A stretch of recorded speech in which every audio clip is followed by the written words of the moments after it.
Durante el siglo XIX el socialismo nacía con una misión muy concreta: defender a la clase obrera. Surge en plena revolución industrial, en un contexto donde miles de obreros eran explotados brutalmente en fábricas.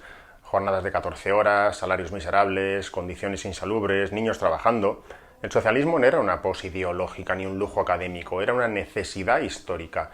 Y durante muchas décadas cumplió su función. Sindicalismo, seguridad social, jornada de 8 horas... Todo eso lo consiguió una izquierda que estaba realmente pegada a los trabajadores, pero algo cambió. Después de la Segunda Guerra Mundial, las condiciones laborales en Europa empezaron a mejorar. La clase obrera prosperó, ya no era esa masa empobrecida, ignorada. Empezaron a tener coche, vacaciones, casa propia, y entonces ocurrió algo clave. El obrero dejó de ser útil como víctima política. Y aquí está el punto central.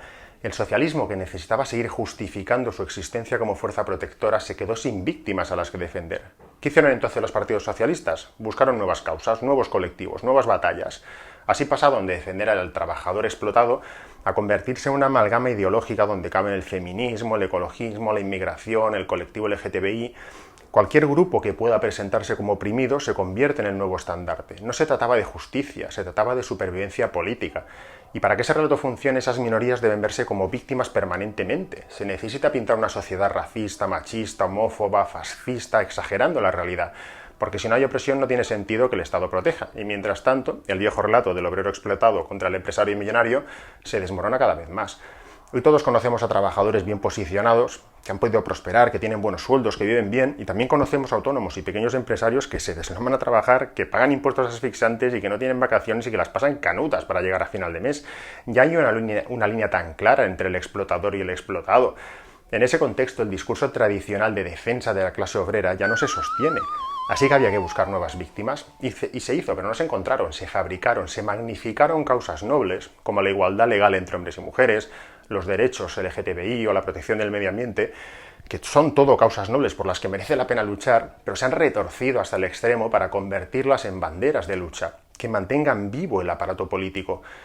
Todo esto mientras los problemas reales de la clase trabajadora desaparecen de los medios. Apenas se menciona que en España el año pasado murieron casi 800 personas en accidentes laborales, la inmensa mayoría hombres. Trabajadores, currantes, pero eso no llena titulares, no interesa, no encaja en el relato oficial. ¿Por qué ese silencio? ¿Por qué ese abandono? ¿Por qué la clase obrera ya no da votos?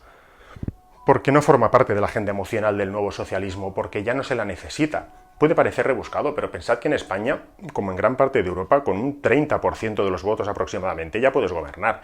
No necesitas una mayoría absoluta, basta con ese 30%, alguna coalición, alguna alianza y listo. ¿De dónde sale ese 30%? Pues de sumar pequeñas cuotas, un 5% de un colectivo, un 10% de otro colectivo y un 15% de esos fanáticos que dicen yo siempre he votado los mismos, y con eso ya gobiernas.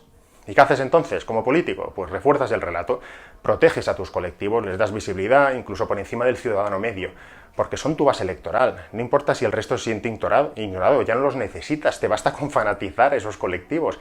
Y claro, si alguien cuestiona ese relato, es el enemigo. Si dudas, eres un facha, si criticas, eres homófobo, si te preocupa la inmigración, eres racista. El discurso se ha convertido en una religión en la que solo hay dos caminos, o la fe ciega o la expulsión del colectivo. Mientras tanto, la clase obrera de toda la vida se ve traicionada, ignorada, relegada, ya no es útil, no genera titulares, no da votos. El socialismo ha pasado de levantar sindicatos a levantar muros ideológicos, muros donde ya no caben los que madrugan, los que pagan la cuota de autónomos, los que no usan el lenguaje inclusivo o los que simplemente no quieren vivir fanatizados. Y si alguien está esperando que ahora diga «suerte que nos queda a la derecha», pues se equivoca, porque en el otro lado del tablero tampoco hay nada muy esperanzador.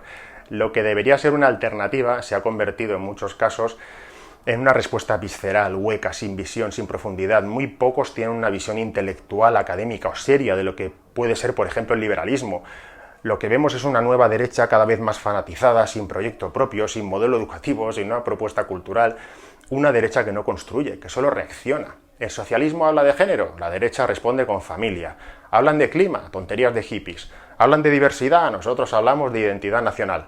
Una política de reflejo automático, que no piensa, que solo responde. Una derecha que no quiere convencer, solo provocar. Y es normal que mucha gente, harta del discurso victimista, del adoctrinamiento continuo, acabe por refugiarse ahí. Pero lo que hay en el otro lado no es una alternativa, sino otro fanatismo igual de rígido, igual de estéril. Así que el panorama no es muy alentador.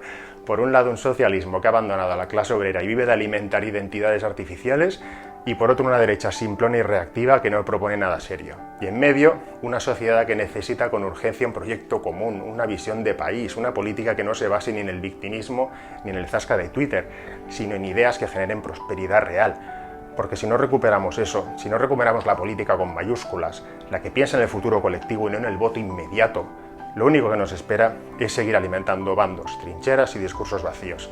Y eso no lo va a salvar ni la izquierda ni la derecha.